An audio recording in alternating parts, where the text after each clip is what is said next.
This is the largest group of people we ever actually perform in front of. There's about 3 people in the room. 30. So don't you get nervous? It's like there's nobody here. 15. This is nervous. 15. Stand by. It's serious, man. 7, 6. Open 4.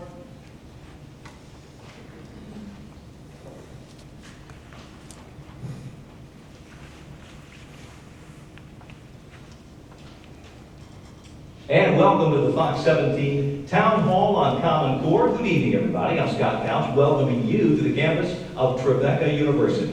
And I'm Stacy Case. Tonight we're tackling an education topic that has certainly created a lot of controversy and so much talk. Now, no doubt about that. We've got a good panel of education experts on hand, and we will meet them in just a moment. But first tonight, to help us guide through this tonight, we want to bring up Mark Hyman. He is Behind the Headlines host as well as tonight's moderator. Mark? Thank you, Stacy. For millions of Americans, a high school degree will be the extent of their high school education. For others, it's a gateway to college or other training programs. And for some, they will never graduate, they will never get a high school diploma.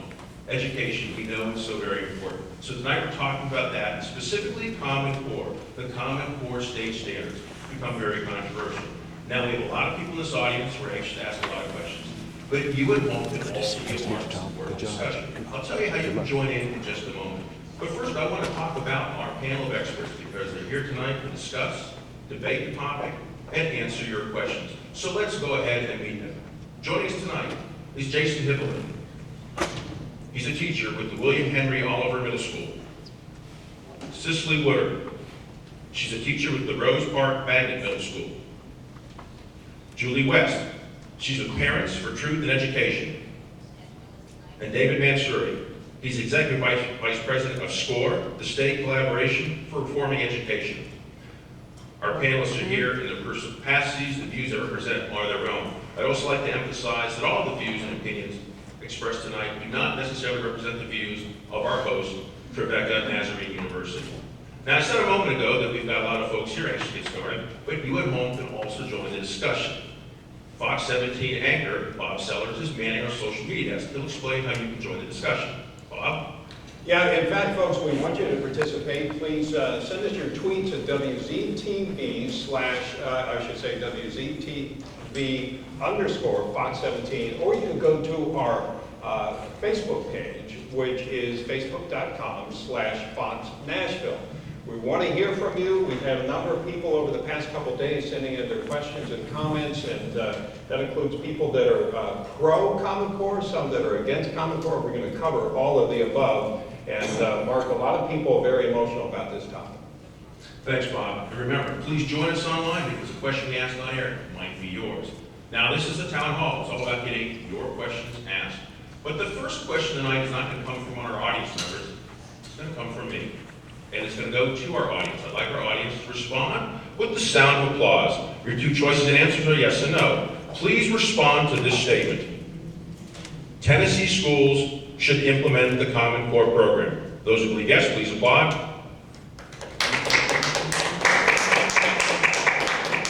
Those who believe no, please applaud. Yay! Yay!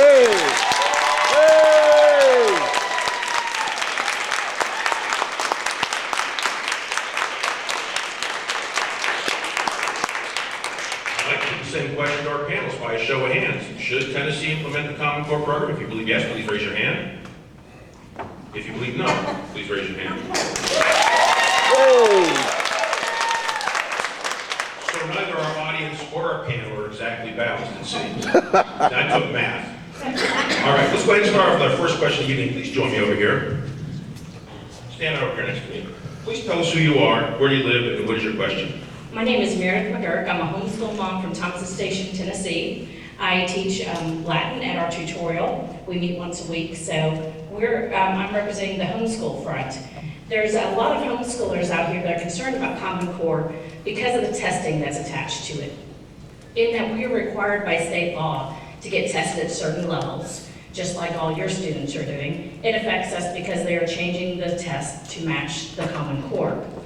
Homeschoolers usually place somewhere between 30 and 37% higher on standardized tests nationwide. And in ACT, it's somewhere between 25 and 35%, all statistics show.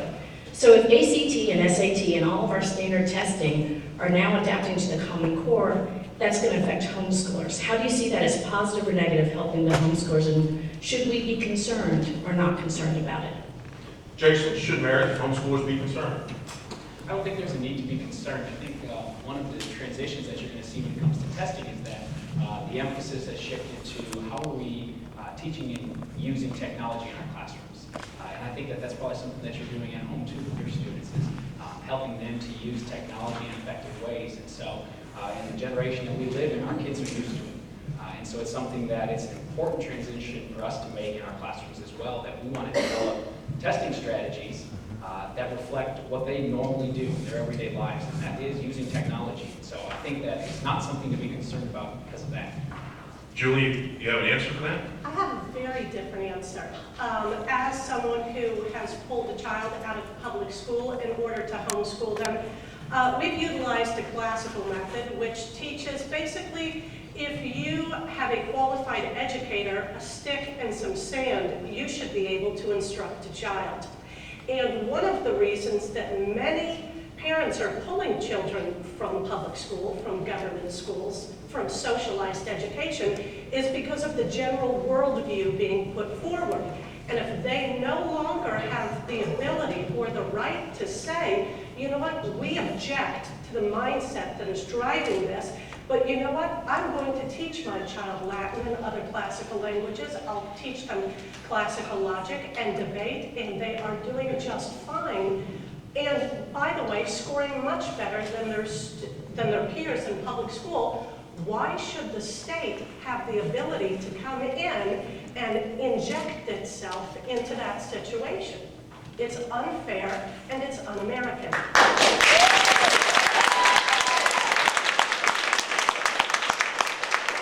Now, as Bob said at the top of our show, we have a lot of people at home want to join in on this discussion. Before we go to social media, I want to get another question from our audience here. So please tell us who you are, where do you live, and what is your question? I'm Amanda Hillblank, and I live in Nashville, Tennessee, and I am a graphic designer. And my question is, what's the difference that you've seen in education from 4 years ago today, 4 years ago to today? Cicely? Well, we've definitely made a transition into new state standards. And for math, I teach 8th grade math at Rose Park Middle School. And what I've seen is a transition in the way students are learning concepts. We are now requiring students to be very succinct in their thinking. We're asking them to justify their thinking, to explain their reasoning in math class. We're asking them to critique the reasoning of others. We are getting them to explain their reasoning and really think about what's important and have some focus on the standards. Now, our standards not only show us what to teach, but they also give us these practice standards. And so through the practice standards, you see students who are persevering through problem solving. Whereas before we may have been focused on skills, we have this new balance now. This balance between new skill acquisition, application of those skills, and then conceptual understanding. So it's very important for them to persevere through problem solving, to model with mathematics, to construct reasoning and then justify their thinking, and to really be able to use appropriate tools. I heard one teacher say, you know, I use all of those things as a mom. I use all of those things in my job. And that's what we want for students through these standards, is for them to be ready for life after high school, ready for college, and ready for career. Now, before you jump in, Julie, I want to bring David into the discussion because his organization, SCORE, has a mission of preparing all Tennessee children for college. Did you want to weigh in on what Cicely just had to say? Yeah, sure. Mark. I think the other thing that I would add is really the why around this conversation. 4 years ago, really actually in 2007, Tennessee received an F in Truth in Advertising from the U.S. Chamber of Commerce. We were telling students in Tennessee that they were prepared for college, that they were prepared for the workforce, but when compared to students in other states, they were way behind.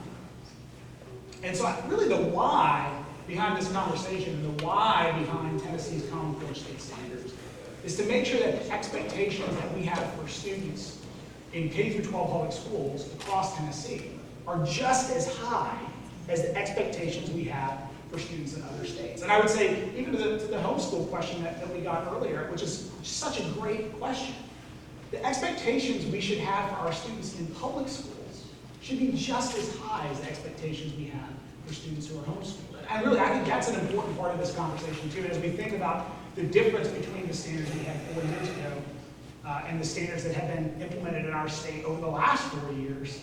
We're really talking about making sure that students are actually better prepared to succeed, better prepared for college, better prepared for the world. Now, Julie, I think we'd all agree that we certainly want to see higher standards and better achievement, but is Common Core the way to achieve this? Well, actually, Sandra Skotsky and Dr. Milgram, who were brought in to validate the standards, both of them refused to sign off on the standards, saying that they were subpar. In addition, when we talk about being college and career ready, what they did is they simply changed the definition of college ready to, and in fact, one of the lead authors of Common Core had to acknowledge on camera that, well, Common Core doesn't prepare you, certainly for any STEM career or any selective university. It's more preparing students for 2-year non-selective community colleges. That's Jason Zimba said that. And so when you're going, okay, we're not making them more prepared, we're simply changing the definition of prepared. And by the way, let me say, the most literate society in world history was colonial America. History.org, you can check it. And the reality of the fact is they were that literate at a time when the standards were as local as the kitchen table, when parents and communities were permitted to be involved, and that is not the case with Common Core. And by the way, how well can we judge the standards since no one can see the TCAPs and we're not permitted to see children's work anymore?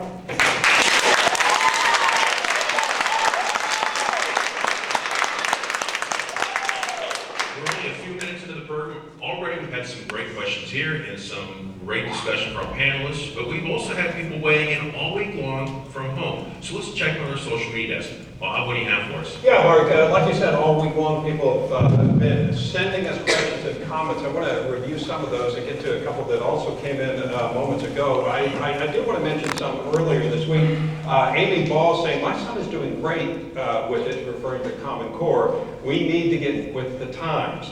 Delisa Lee says, it's horrible. I can't even help my child understand it because I don't understand it. Tricia York-Jones, she says, I sub at an elementary school and the way problems are solved is so complicated. And of course, that's a curriculum question.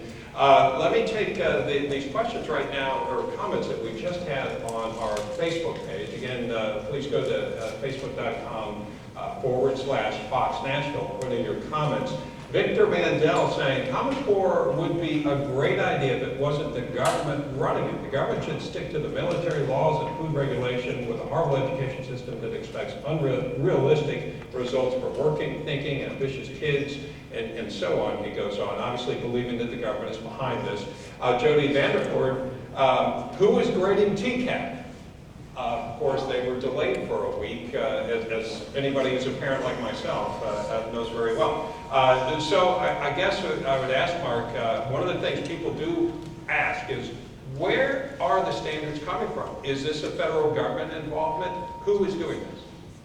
Well, it's a great question. Actually, I want to go to Cicely on this because even though we know that government in some various forms are involved in education, historically it has been local, and there understandably concerns perhaps there is a greater involvement by the federal government. If that's true, is that a problem? Or is that okay? Well, when it comes to creating the standards, there were Tennessee educators who were involved in this. So this is not just a federal mandate or something coming down from the federal government. I think it's important for us to remember that our Common Core state standards are things that we are expecting students to know and be able to do in the classroom. We've always had standards. This is nothing new. We've always had standards. We are now changing them to something that's going to help our students to be more prepared for life after high school. Well, let me follow up with David. You can understand why some members of the public are concerned because there were no public hearings, no test pilot programs, really wasn't done in a transparent way as we've seen with other kinds of programs. So that does give angst to some parents. Is that legitimate? Yeah, Mark, so that's a great question. I think that's actually one of the most important questions about this topic. And I think one of the questions where there's the biggest amount of misinformation. We hear sometimes that Common Core is something that came from the federal government. That is quite simply not true. The standards were actually developed beginning in 2008 when governors actually from across the country came together and said, we don't want the federal government setting standards for our states. But at the same time, we want to make sure that there is a level of expectation for students that is just as high across states instead of being lower in Tennessee and other states. And so really what you had is you had a set of standards that were developed by educators, folks in higher education, experts from across the country who came together to write a set of standards. And then each individual state decided on its own to adopt these standards. So as an example, in Tennessee, we adopted the Common Core State Standards in 2010. And to say that they went through a period without public comment is actually not true. There were 10,000 individual comments that were submitted during the review process of the development of the standards. So this is a great question, and I think this question about kind of was the federal government involved is an important one. But when it comes to actually developing the Common Core State Standards and ensuring and states deciding that they were going to implement these standards, there was no federal government involvement in creating or adopting the standards. But before I get into a comment from Julie, I do want to follow up because now here at Fox 17, we're not taking a position on this discussion. But as journalists, we will point out that when the National Governors Association and the Council of Chief State Education Officers adopted these, they did fall under the same transparency and open disclosure rules that the state governments would do. So when private entities develop something, it can be done in more of a, let's say, secret fashion, may not be the best word, but they don't have the same disclosure and transparency. Does that create some of the problems and angst for the public, Julie? Well, and I would want to point out that the National Governors Association is nothing more than a trade organization that in fact many governors do not even belong to. And I would like to say thank you to two of our senators who were, two of only three, who were brave enough to vote against the standards, May Beavers and Thelma Harper, both great senators for that reason. And they actually called Race to the Top. See, they'll say it was voluntary, but if you wanted Race to the Top funds, you had to adopt standards that hadn't even been written yet. And at the Capitol, it was referred to as Race to the Trough because they literally brought in people to read off a list of how much money each district would lose should their representatives not vote in favor of the standards. It's funny that we're told, yes, Tennessee parents and educators were involved. Well, too, we would like to see the names. We have been asking for years, and we're told, oh, they're involved, they're involved. Well, if you look at the names, you see the experts on standards who were brought in to validate the standards, that they both refused. That they said these are subpar, these are inferior. Yes, we've always had standards, and they came from communities, they came from local schools, they came from moms and dads. And the further away you get from the child, the more dangerous it is for the community and local education. And I would say that it's time to give us that control back, that the further control of education has gone from the parent, and the more it has gone to the expert, the lower our test scores have dropped. And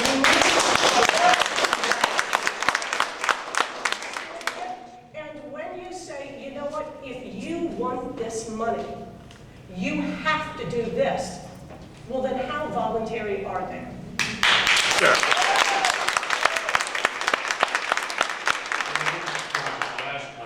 Just tighten up their answers a little bit so we get as many questions in as possible. Let's go back to the audience. Please tell us who you are, where you live, and what is your question. Lou Anselm, Lake Murfreesboro, Tennessee. David, nice to see you again. One of your colleagues, Ms. Woodson, I believe she testified for the Capitol, and there were several discrepancies in her communication for education committee. Can you confirm or deny that she makes over $320,000 a year? Is this a store employee? This is a store employee. So, honestly, I'm not sure. I'm an employee of the organization. I don't serve on the board of the organization, so, Okay, honestly, I don't know. Julie, what do you make for this work? Nothing. This is my full-time job. It's actually cost our family money, but we feel it's vitally important to save our children and to save local education in our state.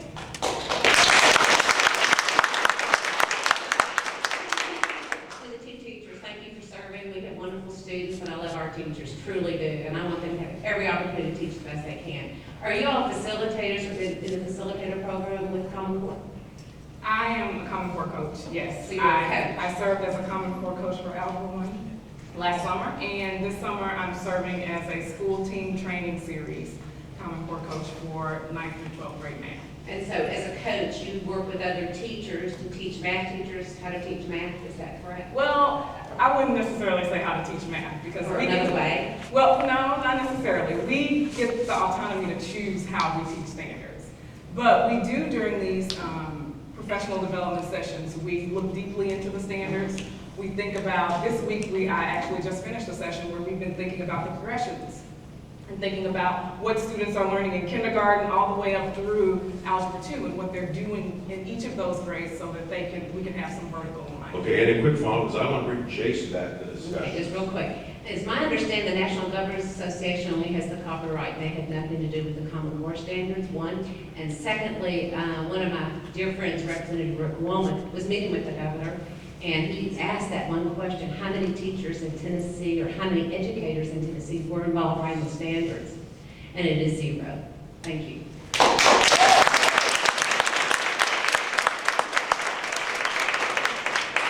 Jason, do you have any concern? Was there perhaps not enough involvement by professional educators in developing the standards? You know, I always come back to the fact that standards aren't new in education. As teachers, we're used to teaching standards, and it's important to understand that standards are just what we're supposed to teach. We're professionals, and we're trusted as experts in our classroom. And that's something that we feel from not only our building leadership, but also our district leadership, that they trust us that we know how to teach. So no one's telling us how to teach things. And so that just needs to be clarified right away, that that's not something that's going on right now. We're just changing a little bit of what the standard that we're teaching to. We've stepped it up over the last few years here in Nashville we have. And so I don't have a concern about whether or not, we know the names of who was involved in, writing these. I've looked at the standards, and I know that there's a natural progression between what I was teaching when it was Tennessee state standards to what it is right now when it's Common Core state standards. And actually, it's created a really great conversation piece between content teachers in the middle school, because not only can I have a conversation as a 5th grade math teacher with my grade level teachers, but now I can work with my content teachers across the entire building, because now I can see what I'm doing in 5th grade and how it connects to what teachers are doing in 7th grade. And that's probably one of the best things that we've been overlooking in this, is that it was intentionally created in alignment so that we knew what we were doing at each grade level. Now, I know my panelists have a lot they want to say, but I also want to get as many questions in from our audience as well. So please tell us who you are, where you live, and what's on your mind. My name is Debbie Deaver, and I live in Brentwood, and thank you all for being here tonight. My question is, when I listen to you talk, I hear that we're talking about standards, which we've always had, but this looks like and feels like a philosophical change in education. And I think it's difficult for parents because I want you to tell me where I can see a Common Core education. Where can I find this in action? And have we done any beta tests on it? You can come to my classroom. Yeah, Well, so you can I fan it. want to see the graduates. I want to see someone who has gone through Common Core, the philosophical changes that you're recommending. I want to see that in action before you come to Tennessee and do it for the entire state or the entire country. I know Julie wants to jump in on this, but I also want to bring David back in the discussion, because initially 45 states did adopt it. And then typically what we see in any kind of program, education otherwise, pilot programs, test programs, kind of an opportunity to see how it works. Now, if this is brilliant and it runs well, everyone's a hero. But what if it doesn't? Should there be concern that maybe we are heading down a wrong path and then it's a difficult challenge for us? That's a great question, and I think the answer is pretty simple. If it doesn't work, our state board adopts a new set of standards. However, the question is great, and that's, where can we see this in action? And I think the place we can see it in action is in every classroom in Tennessee over the last 3 years. One of the things that's, I think, a common misconception about the Common Core too is that it's something that we're just now deciding whether we're going to do as a state or not. And I think particularly in elementary school classrooms, we just finished the 3rd year of implementing these standards in our classrooms. And I think we're seeing the beginnings of great gains for our students. And I can't say that's just because of Common Core. There are a lot of important things that we're doing as a state, including the fact that we have incredible teachers who are really focusing on teaching and learning in the classroom. By the way, Cicely, I hope that invitation to watch your classroom included us at Fox 17. Yes. I think we would like to watch what you're doing with Common Core. Let's follow up with Julie, 'cause I know you wanted to wait on this. Well, we keep hearing they're just standards, but in fact, they're not just standards. That you acknowledged earlier, that it even affects the way that you teach, that we're asking about the why. Well, certain things are just facts. There is no why to 2 + 2, but children are expected to answer these questions. They are not age appropriate. There's no allotment made or for no consideration given to special needs children. And what is the result of Common Core? Well, once again, we can't see any TCAPs. We don't know, and we're understanding that it's because the scores are so horrendously low. But beyond that, what have we seen?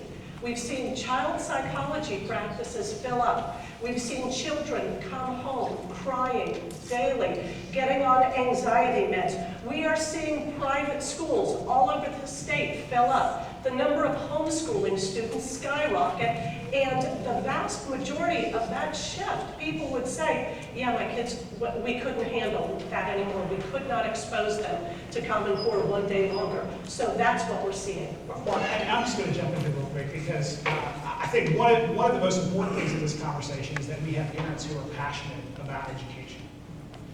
But one of the things that is unfortunate about this conversation is it's often driven by misinformation and fear. For example, saying that Tennessee teachers were involved in writing the standards when that is clear. Yeah, there it is. And so I think one of the things that might be interesting to hear is what our educators have to say about whether the standards are age appropriate and really to talk about kind of what that looks like in terms of the challenges or the expectations that students have. Well, the professional standards evaluators have said that they are not age appropriate. Psychologists are saying that they're not age appropriate. And for that matter, vast numbers of Tennessee teachers are retiring because they refuse to work under the conditions anymore.